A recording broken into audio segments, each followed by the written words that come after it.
Bos días, moitísimas gracias pola súa atención. Antes de nada, dou conta da situación actual do coronavirus e o seu impacto sanitario na comunidade autónoma.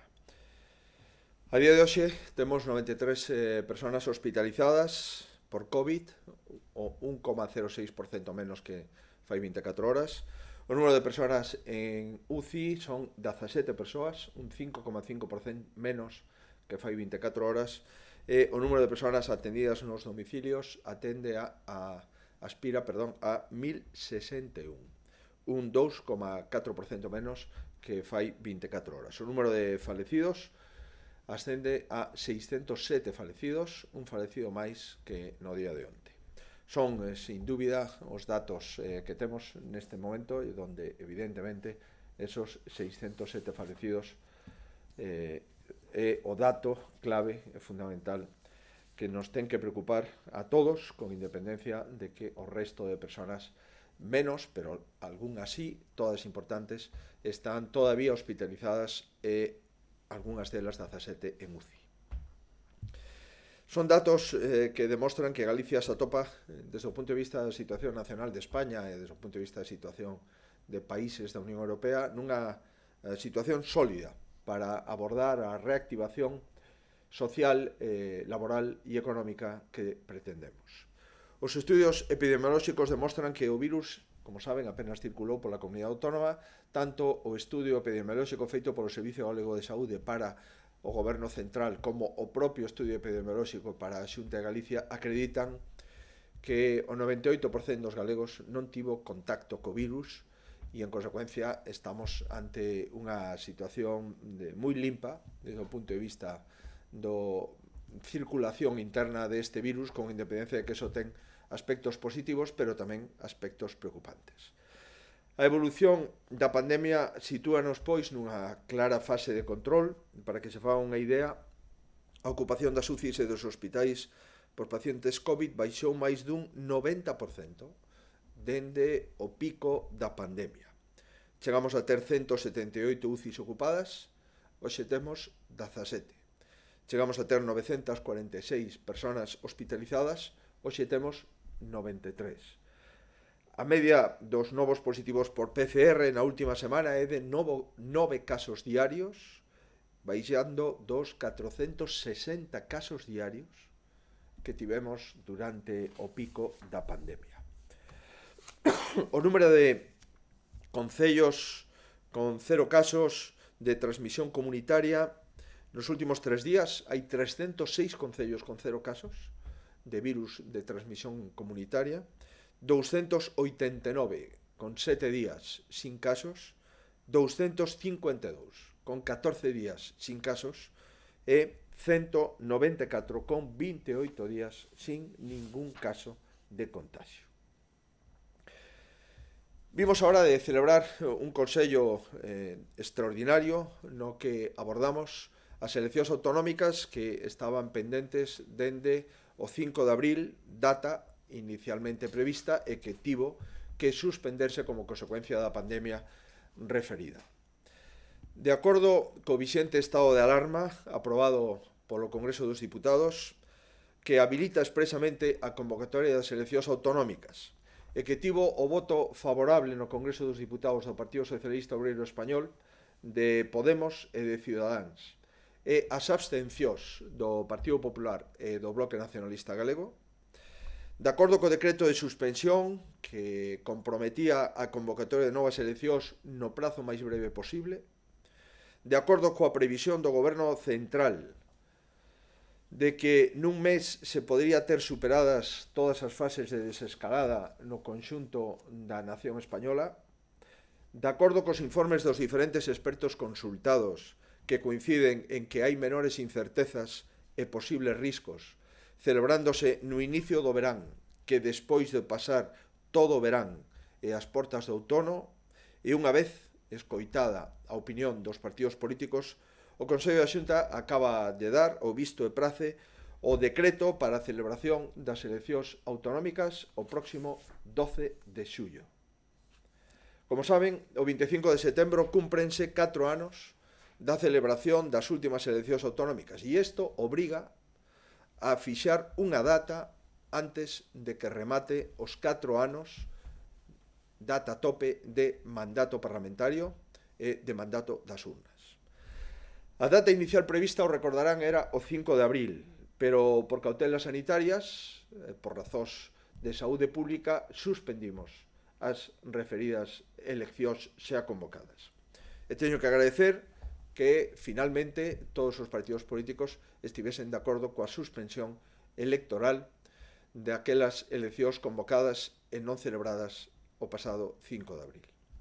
Unha vez superado o pico desta pandemia e acreditado que a circulación do virus, de momento, é baixa, segundo os estudos do Goberno da Xunta de Galicia, moi especialmente dos responsables epidemiolóxicos e de saúde pública da Administración Sanitaria, e coa necesidade de convocar as eleccións antes de que remate formalmente a legislatura, que se esgota, como digo, despois do verán, fixen unha consulta a diferentes expertos sanitarios e tamén o letrado xefe da asesoría xurídica e o seu equipo para que nos indicasen cal era as súas recomendacións sanitarias e as súas recomendacións legais para atopar o domingo con menos incertidumes cos datos que temos agora para poder celebrar as eleccións autonómicas.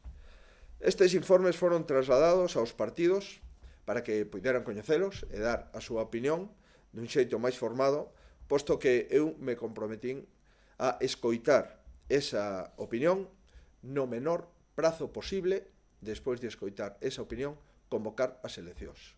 Como así reza e obriga o propio decreto de suspensión das eleccións do pasado 5 de abril. A asesoría xurídica avala e recomenda que as eleccións se fagan canto antes.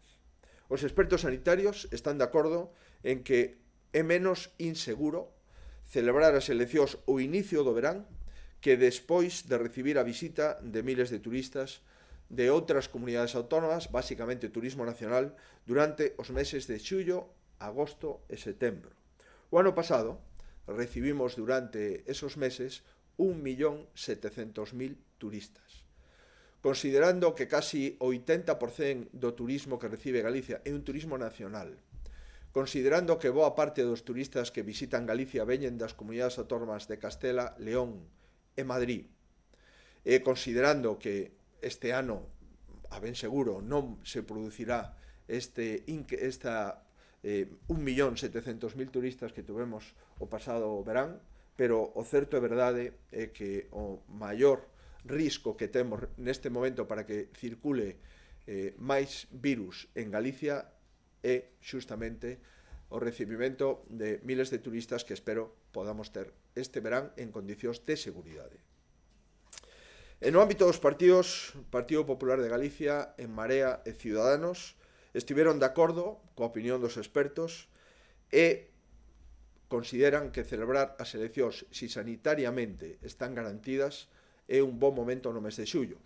Pola contra, os partidos do Partido Socialista Obreiro Español, PSDG, máis Podemos e o BNG amosaron o seu rexeitamento a esta data. Os expertos consultados foron no ámbito sanitario os responsables da área de saúde pública da Xunta de Galicia, o presidente da Sociedade Galega de Medicina Intensiva, o presidente da Sociedade de Urxencias e Emerxencias de Galicia e o xefe de enfermedades infecciosas do Complexo Hospitalario Universitario da Coruña. E no ámbito legal, o informe está asinado por o letrado xefe da asesoría xurídica da Xunta de Galicia. Pois ben, todos os expertos, os sanitarios e os legais coinciden en que o máis prudente é celebrar as eleccións canto antes, posto que deixar pasar o tempo aumenta as incertezas e a inseguridade sanitaria e tamén a inseguridade xurídica. A partir de todas estas opinións, correspóndeme tomar unha decisión como presidente de Galicia que é a que lles acabo de trasladar. Teño que elexir entre o que me recomendan por escrito os expertos sanitarios e legais ou o rexentamento destas opinións por parte de algúns partidos da oposición. En unha situación como a que estamos a vivir, entendo que o máis prudente é seguir as recomendacións dos expertos sanitarios e dos expertos legais que por escrito notificaron e trasladaron ao presidente da Comunidade Autónoma. Por iso, a data é o 12 de xullo, a primeira data que permite o prazo obrigado de 54 días de antelación coa que se teñen que convocar as eleccións ao Parlamento de Galicia.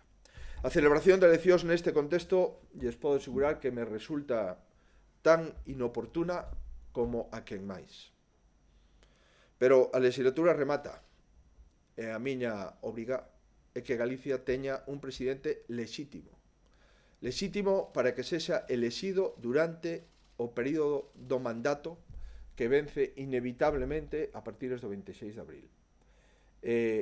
A miña obriga é que Galicia teña un parlamento en plenas funcións, un parlamento plenamente operativo e un parlamento decidido de forma incontestable, un parlamento en definitiva que sexa a decisión de cada un dos galegos e galegas con dereito a voto. Pensamos que este parlamento ten un planexamento por diante titánico, que é buscar o goberno axeitado para que este goberno, a súa vez, atope as propostas máis eficaces para que Galicia sufra con menor intensidade a pandemia económica e social que todo parece indicar vamos a vivir a finais deste ano, xa moitas familias neste momento e tamén no próximo ano. O virus, lamentablemente, aínda sigue existindo, existirá agora, existirá en xuño, en xullo, en agosto, en setembro, en outubro, en decembro, seguirá existindo durante meses do ano 21 e non sabemos se seguirá existindo durante máis de un ano. En definitiva, probablemente este virus seguirá existindo ata que descubramos a comunidade científica internacional unha vacina eficaz. E as eleccións terán lugar nunha data que entendemos ten máis certezas que outras hipótesis de acordo coa recomendación dos expertos sanitarios e xurídicos. E esa data, como acabo de referir, será o domingo 12 de xullo. Esta data coincide moi probablemente, por quinta vez, coa data das eleccións autonómicas vascas, que tamén foi fundamentada nos mesmos motivos, pero que si tivo apoio, por exemplo, do Partido Socialista Obreiro Español en Euskadi, cousa que lamentablemente en Galicia non obtivemos. Esta data, ademais, permitirá ao goberno que saia das urnas ter unhos orzamentos que teñen que estar aprobados neste ano 2020 e que teñen que estar presentados no mes de outubro de acordo coa legislación económica e financeira da Comunidade Autónoma.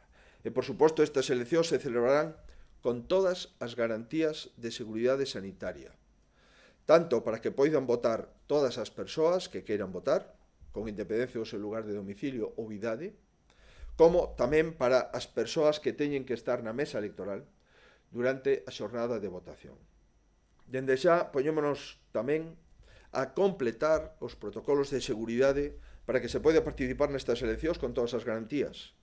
Esperamos contar coa colaboración do Goberno de España, así eu acabo de solicitar formalmente ao presidente do Goberno de España, posto que no último decreto de alarma no que avala estas eleccións se obriga o Goberno Central a coadyuvar o seu mellor desenvolvemento e realización. En o que se refire á labor da Xunta de Galicia, teña por seguro que a prioridade do Goberno e a miña prioridade é e seguirá sendo a loita contra as consecuencias desta pandemia. A prioridade da actual Xunta de Galicia, e estou convencido, será tamén a prioridade da Xunta de Galicia que saia da decisión do Parlamento previa ás votacións ao Parlamento Autonómico a celebrar o 12 de xullo deste ano 2020. Moitas grazas, quedo a súa disposición. Os medios de comunicación, se houbera algunha pregunta que formular. Moitísimas grazas. Buenas tardes. La región se refiere a una campaña en la que dice que es lógico pensar que se establecerán especiales medidas de prevención tanto en duración como en seguridad. ¿Podría detallarse alguna ya en estudio y si, por ejemplo, podrán excluirse de las mesas electorales a las personas de riesgo? En primeiro lugar, a campaña por imperativo legal dura 15 días, esa é o que nos obriga a Lei Orgánica de Eleccións e a propia normativa electoral da Comunidade Autónoma. É certo que cada partido posteriormente poderá concretar en que consisten esos 15 días, poderá disminuílos ou disminuir a súa intensidade. En segundo lugar, de acordo coa legislación, convocamos estas eleccións, como sempre se convocaron na Comunidade Autónoma, con 54 días de antelación. E por iso as temos que convocar hoxe, aínda que, por suposto, se poderamos elegir, as convocaríamos moito máis cerca de ese día para ter máis seguridade todavía da que temos hoxe. Neste momento hai unha legislación que hai que cumplir, unha lei orgánica, hai determinadas cuestións que poden decir a Xunta Electoral Central de Galicia. A Conselleira da Vicepresidencia estará estudando neste momento que criterios desde o punto de vista sanitario son recomendables. E esta mesma tarde que temos unha reunión co Comité Clínico do Servicio Galego de Saúde, está na orden do día analizar polos clínicos, polos preventivistas, polos responsables especialistas en infecciosos e en urxencias e emerxencias que cuestións sanitarias nos aconsellan. Posteriormente iremos comunicando isto á Xunta Electoral, entendo que a Xunta Electoral o irá comunicando ao resto dos partidos políticos. Si é posible excluir persoas vulnerables das mesas, pola nosa parte sería positivo, pero non sei se iso é posible coa legislación na man neste momento.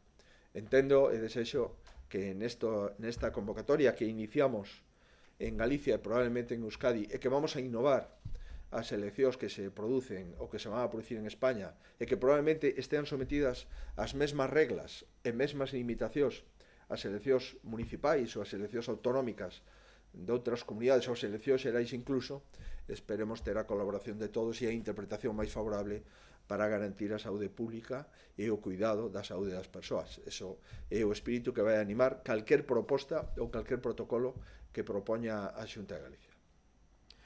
Antena 3 se impulsará algún sistema de voto telemático, se ampliará el tiempo y se fijarán tramos horarios por sectores de población. Non lo sabemos, porque non sabemos si tenemos competencias para ello. A mí, desde luego, me gustaría, si es posible, que hubiese la interpretación más amplia para poder favorecer el voto por correo, para poder favorecer el voto mediante fedatario público y también para poder favorecer que la gente que tendrá como mínimo una distancia física de 2 metros entre las personas que hagan cola, en su caso, para votar, tengan la mayor facilidad desde el punto de vista del horario para poder acudir a los colegios electorales. Se entiende que el colegio electoral ha de estar cerrado a las 20 horas, pero entendemos, en este caso todavía más, que aquellas personas que se encuentren en el colegio electoral o en las inmediaciones del colegio electoral, en el caso de que éste no tenga espacio suficiente para permitir los 2 metros de distancia, pues que todas estas personas pudieran votar. Insisto, estamos en este momento finalizando el informe de recomendaciones y una vez que lo tengamos lo contrastaremos con la asesoría jurídica y también con la Junta Electoral para que nos indique qué podemos hacer para facilitar el voto sin miedo, el voto en libertad y el voto responsable y el derecho a sufragio que tenemos todos los gallegos y que queremos ejercerlo, dado que queremos elegir un Parlamento y un Gobierno. Es nuestra responsabilidad hacerlo y si no lo hacemos, pues entraríamos ya en un lugar desconocido. No sabríamos qué podríamos hacer si llegado el mes de septiembre no podemos celebrar elecciones, el presidente de la Xunta ha finalizado su mandato y por consiguiente nunca se ha dado la circunstancia, al menos que yo recuerde en la democracia española, que haya un presidente de una comunidad autónoma o un presidente del gobierno central que siga siendo presidente después de haber finalizado su mandato. Por eso me veo obligado a convocar las elecciones en el tiempo y en el momento y en el domingo que los sanitarios me indican puede haber más más certezas dentro de la incertidumbre en la que nos movemos. Sí, Radio Televisión de Galicia tamén estaba interesada en saber si a campaña electoral pode durar menos dos 15 días habituais e pregunta tamén que restriccións pode haber para os mítines. No, la campaña electoral legalmente ten que durar os 15 días que establece a lei. É un imperativo legal que a lei di de forma clara. Insisto, cada partido despois pode facer o que considere oportuno. Tamén o partido pode facer unha longa precampaña electoral que pode empezar xa, na miña opinión, xa empezou fai uns días por parte de algúns partidos, pero certo verdade é que nós vamos a priorizar, o acabo de dicir, a xestión da pandemia e vamos a priorizar a decisión de seguir gobernando en Galicia ata o último instante. Había outra cousa máis, un matiz. Ben, as restriccións as que marque a fase de escalada, creo que neste momento son 25 ou 30 personas, vai subindo, creo que no último son 800 personas as que poden reunirse en lugares no exterior, en fin, vamos a ver o que escalada vai concretando, que a decisión do Goberno Central, no caso, como espero, se celebre a campaña electoral sin limitacións, espero, si en España todo está indo ben, pois veremos se hai limitacións no seu caso e cales serían esas limitacións. Creo que se deben de cumplir taxativamente todas as limitacións de número máximo de mítines, tanto en lugares o exterior como en lugares interior, pero estou convencido que todos os partidos políticos vamos a cumplir, por suposto, a normativa que rixa no momento da pre-campaña, que é actual, e no momento do inicio de campaña electoral.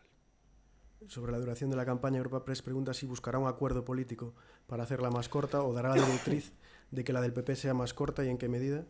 Y, por otra parte, si cree que en la actual coyuntura debe haber debates televisados para reforzar la opción de dar a conocer las propuestas de cada uno de los partidos. Nos, como presidente do partido, no meu caso, vou a suxerir ao noso partido que disminúa a actividade que ven sendo acostumbrada nas campañas do Partido Popular de Galicia, o número de persoas que asisten aos nosos actos políticos. Creo que eso é o prudente neste momento. Sobre a duración da campaña, insisto, preceptivo e legal son 15 días. En terceiro lugar, hoxe escoitei a determinados grupos políticos que consideran que eu quero reducir a campaña electoral. Nin quero nin non quero. Eso é a responsabilidade de cada partido, porque teñen 15 días de campaña electoral. E, por lo tanto, seremos partidos os que decidan se a reducen ou non a reducen, non o presidente dun dos partidos. Lamento se é un malentendido intencionado ou non, o descoñezo, pero, dende logo, non son quen para decir canto ten que durar unha campaña electoral, porque a lei é clara. A campaña electoral dura 15 días. Cada partido poderá decir se a disminúe tanto en prazos, en duración, como en intensidade. E aí veremos cal é a proposta de cada partido. Sobre os debates televisados, é costume facer debate televisado nos medios públicos de televisión en Galicia, e eu entendo que esa costume debe manterse. Televisión Española, ¿quién asesora al presidente de la Xunta para la toma de decisiones, como la fecha electoral o los pasos en la desescalada? Pues me sorprende que no se sepa, porque está publicado. Está publicado los jefes de servicio que nos asesoran en cada uno de los hospitales, los jefes de atención primaria que nos asesoran, la enfermería en atención primaria que nos asesora, y es un grupo de más de 20 personas. Son jefes de servicio de UCI, el presidente de la Sociedad Gallega de UCistas, el presidente de la Sociedad Gallega de Urgencias y Emergencias, el jefe de infecciosos del Hospital de Coruña, el Hospital Universitario de Coruña, también el jefe digestivo del Hospital de Osalnés, el jefe de sección de UCI, la jefe de sección de UCI del Hospital de Pontevedra-Salnés, y así sucesivamente, jefes de oncología del Hospital de Lugo, neumólogo jefe del Hospital de Vigo, jefe de medicina interna del Hospital de Vigo, en fin, puedo darles el detalle de todos y cada uno, pero es público y notorio. Nos reunimos desde hace 8 semanas, creo recordar. Las reuniones tienen lugar los lunes y los martes, y doy cuenta al finalizar la reunión del comité clínico de cuáles son las conclusiones y cuáles son los protocolos que se aprueban en el comité clínico. Por tanto, está a disposición de los medios de comunicación cuáles son las personas que conforman el comité clínico y cuál es su currículum sanitario y asistencial. Alerta Digital pregunta si mantendrá las listas electorales intactas.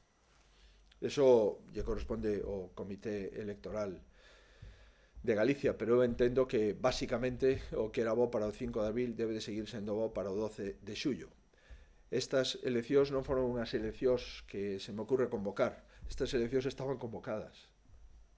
E estas eleccións non tiña grandes posibilidades de convocar cando me petase, senón estas eleccións as tiña que convocar no prazo máis breve posible. E, unha vez escoitado os informes dos expertos por escrito, me dicen que a partir da terceira semana de xullo hai máis risco cada semana que pase e cada mes que pase, e que probablemente, con todas as incertidumes, en outono pode haber brotes ou rebrotes desta pandemia. Neste contexto, intentei ser fiel ao espírito e á letra do decreto de suspensión das eleccións do 5 de abril, intentei ser fiel á miña conciencia, unha vez advertido polos responsables sanitarios cal é o período de menor incertidume e, por suposto, cumplir a lei. Probablemente o período de menor incertidume sería este domingo próximo. Pero este domingo non se poden celebrar as eleccións porque hai que convocalas con 54 días de anticipación. Por lo tanto, nese contexto, intentei cumplir a lei e ser honesto cos informes sanitarios que ten a Xunta de Galicia e tamén o resto de partidos políticos, porque foron comunicados a cada un deles. Nos diario, como xustifica que as persoas ás que se lle obrigou a estar confinadas nas súas casas por seguridade agora se lles obriga a formar parte de mesas electorais onde terán que compartir tempo e espacio? Que pasaría se alguén se negase a formar parte da mesa por medo ao contagio? Sancionaríaselle? Insisto, non son competente para tomar esas decisións. A mí non me corresponde en ningún caso sancionar a ninguén, e iso é a Xunta Electoral. E eu acabo de solicitar unha interpretación flexible das obrigas que teñen as persoas que resulten electas para formar parte das mesas electorais. E entendo que do mesmo xeito que con carácter xeral unha persona que está de baixa pode alegar un problema de enfermedade para formar parte desa mesa electoral, entendo que unha persona que está confinada na súa casa pode alegar ese feito incontestable e entendo que a Xunta Electoral ten que aceptar esa alegación que presente esa persona. Simplemente principios básicos de dereito que entendo están vixentes en calquer momento. Faro de Vigo incluirá el nuevo decreto de convocatoria de elecciones una fecha alternativa por si hubiese que suspenderlas otra vez. El decreto de convocatoria, creo recordar que establece un parágrafo, non no texto dispositivo, pero sí na exposición de motivos, onde se indica que unha das circunstancias que nos levan a elexir a segunda semana, que é a primeira desde o punto de vista legal posible, de xullo 12 para celebrar as eleccións, é que no caso de que volvéramos a ter que suspendelas, no mesmo xeito que suspendimos as do 5 de abril, aínda quedaría a posibilidade de intentar unha terceira data dentro do período máximo que marca a lei dentro do período dos 4 anos de legislatura. Eso non está en ningún caso na parte dispositiva do decreto, pero sí está na parte expositiva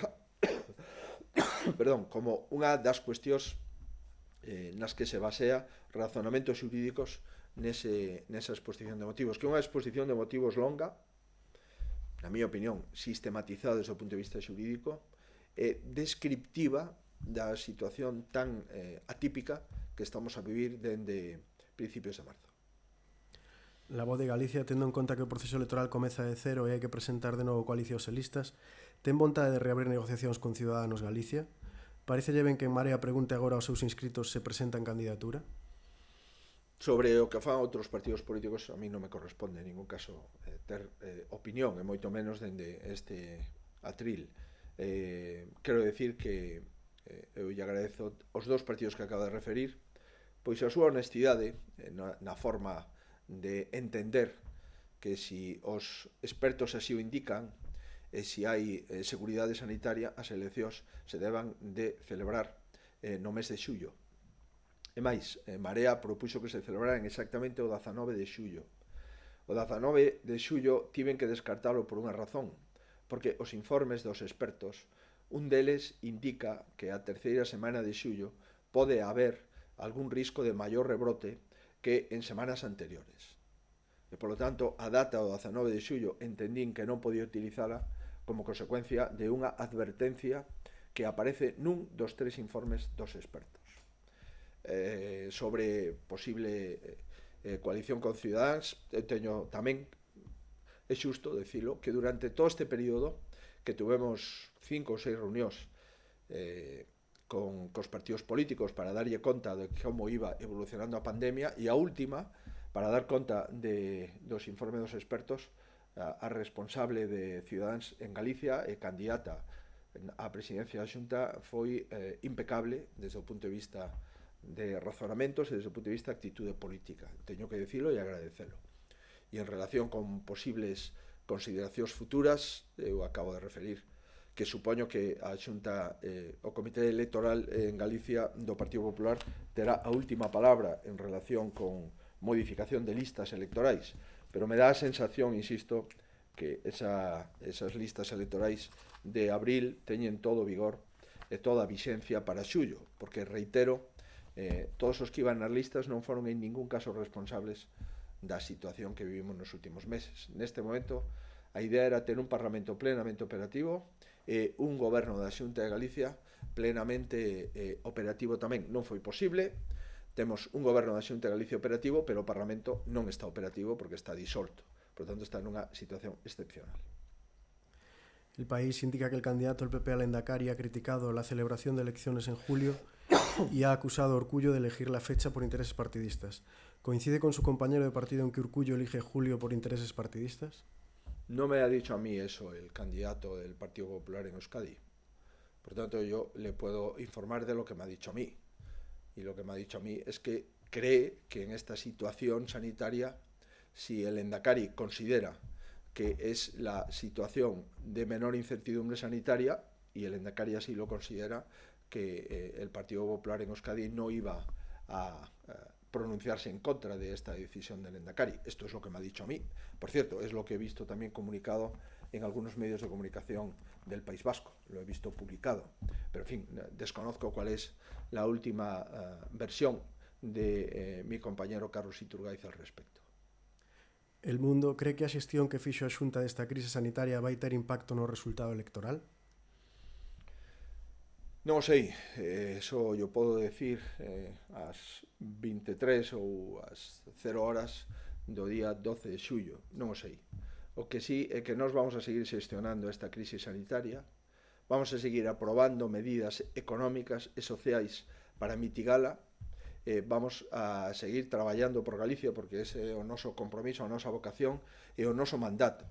E ata que se celebren as eleccións, seguirei sendo presidente da Comunidade Autónoma e, en consecuencia, esa é a miña obriga. Os galegos poderán tomar nota e poderán decidir libremente a quen queren votar, a que partido político ou partidos políticos creen que debe de gobernar Galicia, cal dos candidatos que se presentan creen que está mellor preparado para gobernar Galicia nun momento de extraordinaria dificultade.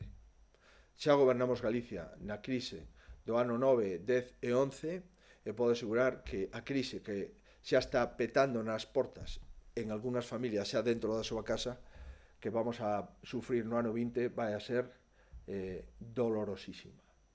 E a crise que vamos a ter todavía no ano 21 en termos de emprego vai a ser profunda. Por tanto, os galegos terán que elegir que partido e que persona creen que é a mellor preparada e a que poda ter máis experiencia para xestionar unha Galicia complexa, pero que estou convencido, unha Galicia que se irá adiante. El diario.es pregunta se os usuarios de residencias de maiores poderán asistir a mítines ou acudir a votar. Dependerá nas fases de desescalada, volvo a reiterar, eso non é unha competencia da Comunidade Autónoma, é unha competencia do Goberno Central, aínda que dixo onte o presidente na conferencia de presidentes que o decreto de alarma iba a disminuir a intervención do Goberno Central nas comunidades autónomas. Non sabemos exactamente se ese decreto, non coñecemos o texto, nin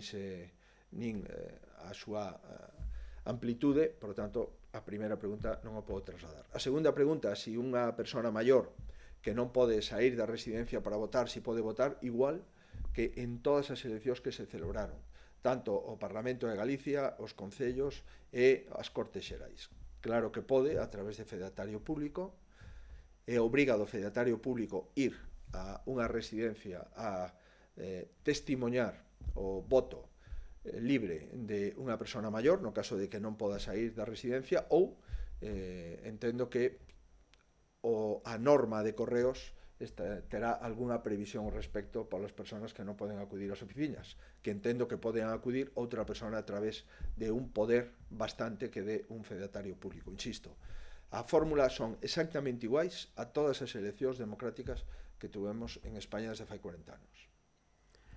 Galicia Confidencial, o DOGA do 18 de marzo recollía que para convocar novas eleccións escoitaría os partidos políticos e a Xunta Electoral. Posto que moita organización dos comicios lle corresponde a este órgano, consultoulle a Xunta Electoral a súa decisión e cal foi a súa opinión, e por outra banda pregunta se non é contradictorio que para preservar a saúde dos galegos se fan eleccións a mediados de xullo cando se espera recibir a milleiros de turistas. Que diferencia hai entre facelas en xullo ou en setembro? Hai unha diferencia aproximada de 1 millón de turistas máis en setembro, se collemos os datos da pasada campaña turística. No caso de que esta vez pois, o turismo baixe o 50%, pois hai unha diferencia de medio millón de persoas. Por tanto, é unha diferencia sustancial. Na miña opinión, clave, fundamental. Eso é o primeiro. O segundo, é unha diferencia sustancial, insisto, reitero, os 3 informes dos urxenciólogos, dos intensivistas e do responsable de infecciosos. Están a disposición. E en terceiro lugar, había outro matiz na pregunta. Xunta Electoral. O da Xunta Electoral, que o saiba no decreto, non se establece que teña que ter informe da Xunta Electoral, no decreto de suspensión. O que si vamos é a dar conta, espero que o sair desta mesma rolda de prensa, a Xunta Electoral para o seu coñecemento, pero en ningún caso a Xunta Electoral debe de informar preceptivamente unha decisión que só lle corresponde ao presidente dunha comunidade autónoma, igual que o presidente do Goberno Central, que é convocar eleccións. Por tanto, así como a suspensión electoral é un acto non reglado e se pensou que a Xunta Electoral debería intervir na convocatoria de unhas eleccións, eso lle corresponde a un presidente dunha comunidade autónoma. En todo caso, insisto, vamos a notificar o contido do decreto antes de que se haya publicado mañá no Diario Oficial de Galicia. El Correo Gallego, algún partido de la oposición le planteó una fecha concreta alternativa al mes de julio para ir a las urnas, basada, por ejemplo, en otros informes de expertos? Non presentaron ningún informe de expertos, por lo menos a Xunta de Galicia non se lle remitiu por parte de ningún partido ningún informe de ningún experto.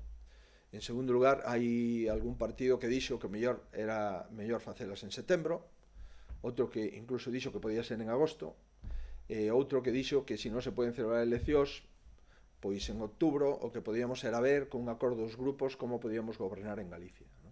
Eso é o que se dixo na reunión donde eu asistín a pasada semana. Pero, en fin, datas concretas para celebrar eleccións motivadas en informes de expertos dos partidos políticos que están en contra desta convocatoria non hai ningún, polo menos. O presidente da Xunta de Galicia e os membros do goberno non teñen ningunha notificación de ningún informe de expertos e cunha data concreta e alternativa dos 3 partidos que estiveron en contra desta convocatoria e outros 3 que estiveron a favor da convocatoria, como acabo de referir anteriormente. Fuera del ámbito electoral, la región quiere saber qué valoración hace el gobierno autonómico de la desescalada y si cree que en Galicia, dada la evolución de las cifras, se deben activar y ampliar nuevas medidas que faciliten una activación comercial y social. Bueno, as cifras as acabo de dar. Hai 17 personas en UCI. Creo que é unha cifra suficientemente elocuente como para darse conta de que estamos sin dúda preocupados, pero nunha situación absolutamente distinta.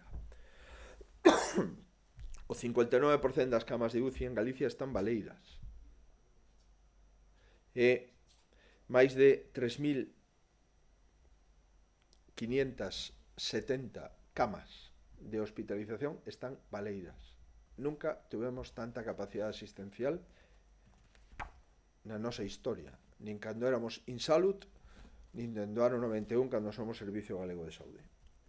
O número de persoas que se contaxian, acabo de referir que nos última semana hai 9 casos diarios. 9 casos diarios. Chegamos a ter 460 casos diarios. Esos son os datos, non opinións, e os datos son bastante contundentes. E o número de concellos sin virus de transmisión comunitaria, pois nos últimos 14 días, que óptimo considerar este data, son 252. Nos últimos 3 días son 306. Por tanto, nós entendemos que Galicia sí está preparada claramente para pasar a fase 2 e entendemos que desde o punto de vista epidemiolóxico estamos preparados para que haxa mobilidade dentro da comunidade autónoma. Veremos cal é a decisión do mando único, insisto, que ao final son eles os que mandan e eles os que deciden. Por tanto, esperemos a ver cal é a decisión do mando único, pero nós, no día de hoxe, esta tarde, vamos a mandar xa ao Ministerio de Sanidade a nosa proposta para pasar á seguinte fase e tamén a nosa petición de que en Galicia deixe mobilidade no conxunto da comunidade autónoma, así como o esclarecemento de que mobilidades van a ter aqueles núcleos de menos de 10.000 habitantes, de acordo co compromiso asumido onte polo presidente do Goberno Central na conferencia de presidentes do pasado domingo. Y última informativa, Tele5 preguntaba si podría dar la cifra total de fallecidos en la comunidad y si ha habido fallecidos en las últimas 24 horas.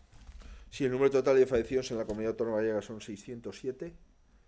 Entendemos que ha habido un fallecido que conforma estos 607 en las últimas 24 horas. Nosotros damos fallecidos todos los días, ya sea los que fallecen en los hospitales como los que fallecen en las residencias. Estos 607 es el conjunto de fallecidos por coronavirus desde el primer día hasta hoy.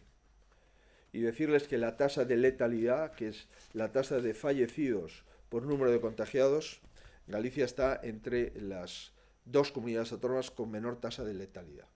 Estamos las dos comunidades con menor tasa de letalidad, es Canarias y Galicia. Por tanto, seguimos con unos datos que nos ayudan a pensar en el optimismo moderado de que la pandemia en Galicia está bajo control. Muy bien, muchísimas gracias a todos.